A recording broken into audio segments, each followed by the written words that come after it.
आज के सेशन में हम लोग बात करेंगे क्रिटिकल थिंकिंग के बारे में। देखिए, अभी क्रिटिकल थिंकिंग का मतलब क्या होता है? अगर आप मान लीजिए, अगर आपको अच्छा डिसीजन आपको लेना है या किसी कंक्लूजन में पहुंचना है, तो फिर आपका क्रिटिकल थिंकिंग का जो पावर है आपका वो पास होना चाहिए, मतलब कि वो क्षमता होना चाहिए, मतलब वो क्वालिटी होना चाहिए। अब ये क्रिटिकल थिंकिंग का मतलब क्या होता है? जैसे कि फॉर एग्जाम्पल, अगर मान लीजिए कुछ आपके सामने कुछ कंडीशन आ जाता है या फिर कुछ सिचुएशन आ जाता है, तो फिर उस सिचुएशन को आप कैसे हैंडल करते हैं, तो ये आपका तभी आप अच्छा से हैंडल कर पाएंगे जब आपके पास क्रिटिकल थिंकिंग का जो पावर है वो आपके पास वो होगा। जैसे कि फॉर एग्जांपल, आप साइंस लेकर पढ़ाई कर रहे हैं। अब साइंस में क्या होता है कि आप साइंस को लेकर अब क्या पढ़ाई करना चाहते हैं?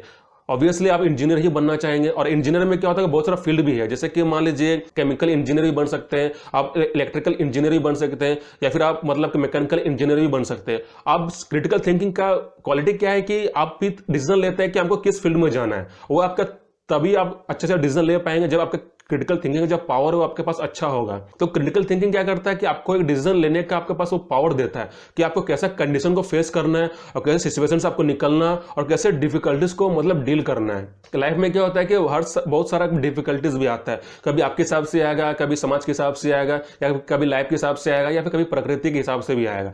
अब ये क्रिटिकल थिंकिंग क्या करता है कि आपको एक क्षमता देता है, आपको एक पावर देता है, आपको वो एक माइंड देता है कि आपको कैसे उसको डील करना है, उस डिफिकल्टीज को, इस सिचुएशन को और उस कंडीशन को कैसे आपको हैंडल करना है। मतलब कि जब भी कोई आप रिजल्ट तक आपको पहुंचना है, या फिर कुछ आपको डिसीजन लेना है, तो उसके लिए आपको क्रिटिकल थिंकिंग का जो पावर है वो आपके पास होना चाहिए। और क्रिटिकल थिंकिंग क्या करता है कि आपका ग्रोथ भी करता है। जैसे कि अब इससे पता चलता है कि आपका विचार कैसा है। जैसे कि कुछ सिचुएशन का पैदा हो जाता है और उसको अच्छे से हैंडल कर लेते हैं, इसका मतलब क्या है कि आपका जो क्रिटिकल थिंकिंग का जो पावर है आपके पास अच्छा है। लेकिन अगर मान लीजिए कुछ ऐसा कंडीशन में अगर आप अच्छा डिसीजन ले नहीं पाए, तो उससे क्या होता है कि फिर इसका मतलब क्या होता है कि आपका जो क्रिटिकल थिंकिंग का जो पावर है वो आपका वो कमजोर है।